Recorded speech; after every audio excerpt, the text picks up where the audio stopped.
Ramazan ayı, orucun dereceleri, açlığın manası, Kadir Gecesi ve daha fazlası bu kitapta. Ruhu Allah'a yükselten oruç. Cemal Nur Sargut sizin için derledi.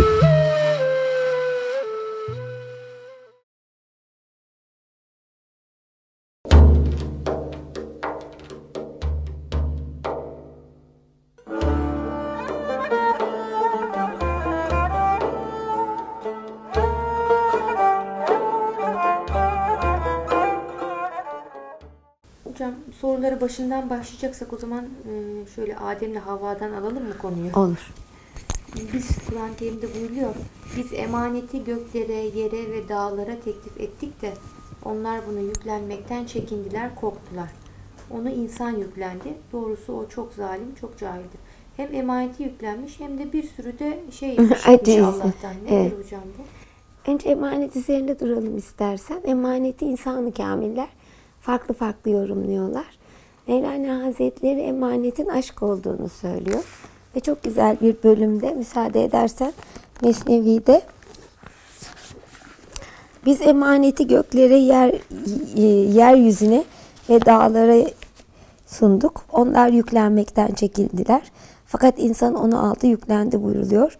Gerçekten bu emanetin böylesine yüklenmesi müşkül olmasa, dağlara ve yıldızlara ağır gelmeseydi, yüklenmeden çekindiler buyrulur muydu? Ayet-i Kerime'de bildirildiği gibi Cenab-ı Hak ilahi nefayı, ilahi aşkı sırasıyla göklere, yerlere, dağlara teklif etmiş. Fakat hiçbiri bu ağır mesuliyeti almamıştır. Ancak insanoğludur ki onu kabul etmek suretiyle nefsine zulümden çekinmemiştir. Mevlana böylece aşktan bahsederek ilahi hakikatin nefa, yani nefes, yani insan ruhuna üflenen nefes ve ilahi hakikatin çok zor bir şey olduğunu, çünkü nefisle mücadele mecburiyeti getirdiğini, nefsin ego kısmını yenmesi gerektirdiğini anlatıyor. Bir ayet-i kerimeye dayandırıyor. Diyor ki bir padişah bir ülkeye girdiği zaman o ülkede kendisinden başka baş bırakmaz diyor. Eğer aşk padişahı da kalp ülkesine girerse orada nefret, kin, yani nefse ait arzu ve istekleri yok eder diyor. Bu insan eğer gerçekten bunu kabul ederse nefisle mücadele etmeye başlayacaktır. Aksi takdirde nefsine zulmettiğini hissedecektir. İşte bu mücadelenin başlaması da onun ne kadar zorlu bir mücadeleye girdiğinin cahili olduğunu ve nefsine de çok zulmedeceğini gösterir. O yüzden Allah hem çok memnun kulu o emaneti alıyor diye, hem de onun acı çekmesine dayanamadığı için de onu uyarıyor. Ben burada hatırlıyorum, Lokman suresini. Allah latif ve habirdir diyor. Kendi kendine. Ne güzel. Latiftir çünkü elle tutulup gözle görülmez şekilde her varlıkta Allah'tan bir isim veya birkaç isim vardır ki o varlığı diri tutar. Dolayısıyla Allah latiftir, hepimizde vardır. Ve lütuf da bu latifliği hissedebilmek demektir. Ama Allah diyor o kadar güzel, o kadar verici, o kadar affedici, o kadar kucaklayıcı ki dayanamaz, kendini ihbar eder diyor. Nasıl mı? İnsanı namaz kılar, oruç tutar diye bırakmaz. Onu çeşitli imtihanlara tabi tutar.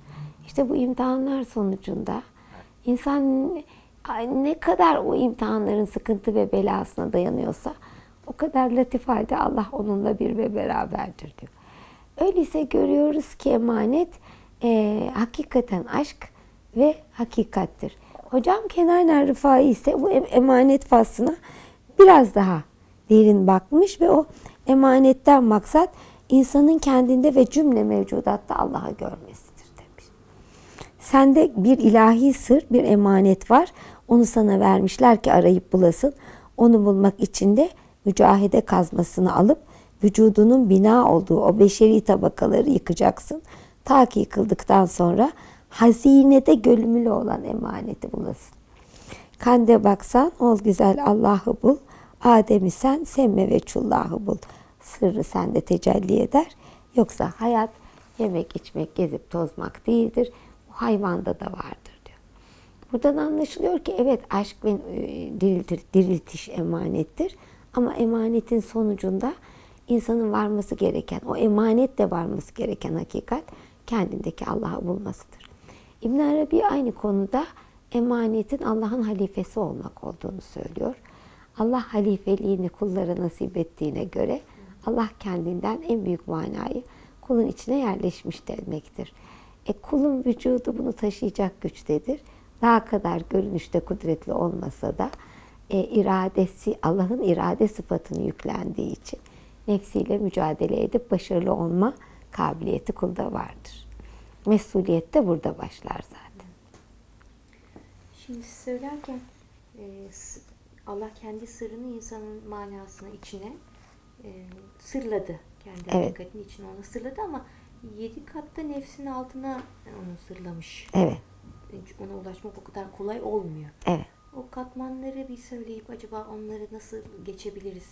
Nasıl aşabiliriz, ondan bahsedelim. Şimdi aslına bakarsan emaneti sırladıktan sonra o sırlı emaneti bunu ayağını sabitemize yerleştiriyor.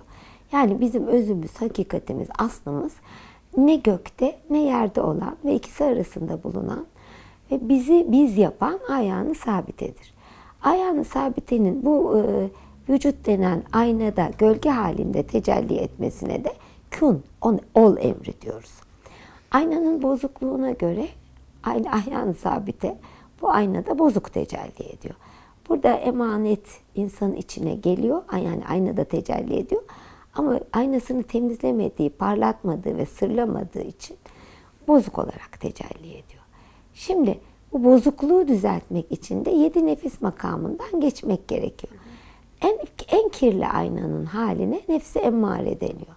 Emreden nefis. Emreden nefiste ben var. Ben en üstünüm var.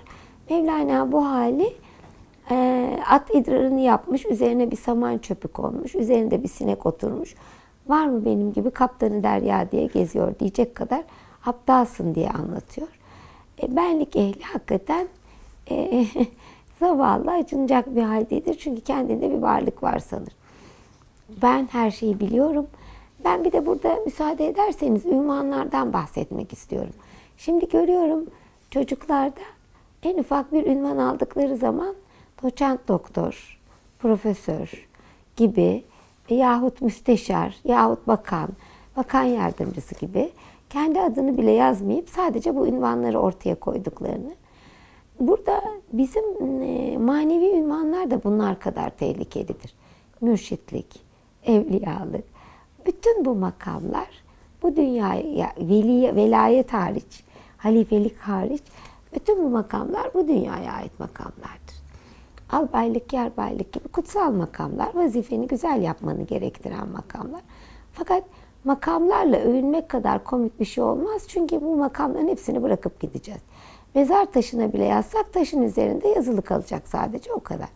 Öyleyse bu benlik davasından kurtulup kendi aczini hissetmeye başladığında levvaimeye gelirsin. Levmeden, yani kendinde bir hata bulup ay yok ben de iyiyim canım diyen, ikisi arasında gezinen bir nefis makamı vardır ki hocam Kenar Fai burada şeyhlerin bile olduğunu söylüyor. Levvame makamında. Yani bende de hata var diyebilen herkes dirilmiştir diyor. Diri olduğu halde de diyor benlikten geçmediği için hayvanlığı devam etmektedir diyor. Buradan biraz daha tekamül edersek mülhimeye geçeriz. Mülhime ilham veren nefistir. O yüzden de insan Allah'ı tanır, yaratıcısıyla ilişki kurar, onun önünde eğilir, ibadet yapar ama yaptığının kendinden olduğunu sanır. Namazımı ben kıldım, orucumu ben tuttum. Biliyor musun ben kaç rekat namaz kılıyorum günde, kaç defa oruç tutuyorum gibi. Geçen gün bir sohbetimde anlatıyordum. Oradan bir hanım, ben de 3 ayları tutuyorum dedi. Yani hepimizde böyle bir iddia var. Halbuki ben diye bir şey yoktur. Allah izin vermedikçe kul ibadet edemez. Bunlar hayvani makamların kendi içindeki yükselişidir. İnsanın insan olma makamı mutmainne ermesiyledir. Mutmainne Allah'tan emin olduğu ve Müslüman olduğu makamdır. Hz. İbrahim'in makamıdır. Dolayısıyla Allah'ın kul teslim olur. Hata bile yapsa ben ona diyorum. ölü yıkamayı çok severim de ben. Ölüler yattıkları zaman birden hareket ederler ve herkes çok korkar. Halbuki onlar tiktir. Yani dünya hayatından kalan son hatıraları hatırlar, tik yaparlar. İşte mutmainliğe ermiş kulun da günah işlemesi ölünün tiki gibidir. Alışkanlığından dolayı bazen birkaç günah işler, hemen ondan döner ve gene ölü haline geri döner.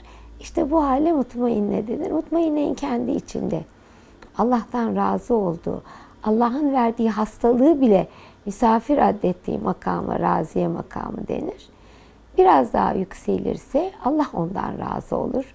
Onu uzun uzun anlatırız Miraç konusunda. Ki buna merdiye makamı denir. İnsan kendi kudreti ve kuvvetiyle yalnız razı olma makamına kadar yükselebilir. Çalışması ve gayretiyle. Ama Allah'ın ondan razı olduğu, ona tenezzül ettiği, eğildiği makama inmez, giremez. O Allah'ın lütfudur. Son makamda peygamberin makamı vardır. Safiye, nefsin tamamıyla sustuğu, İsmail gibi gel beni kes diye hazır bir vaziyette ruhun önüne yattığı, yani burada kesilen nefis değildir, nefsin arzu ve istekleridir. Susan nefisten Allah'ın tecelli ettiği hal, Atanel senin elin değil benim elimdir. Ayeti burada zuhur eder. Safiye makamıdır. Çok teşekkür ediyoruz hocam bu güzel bilgilendirmeler için.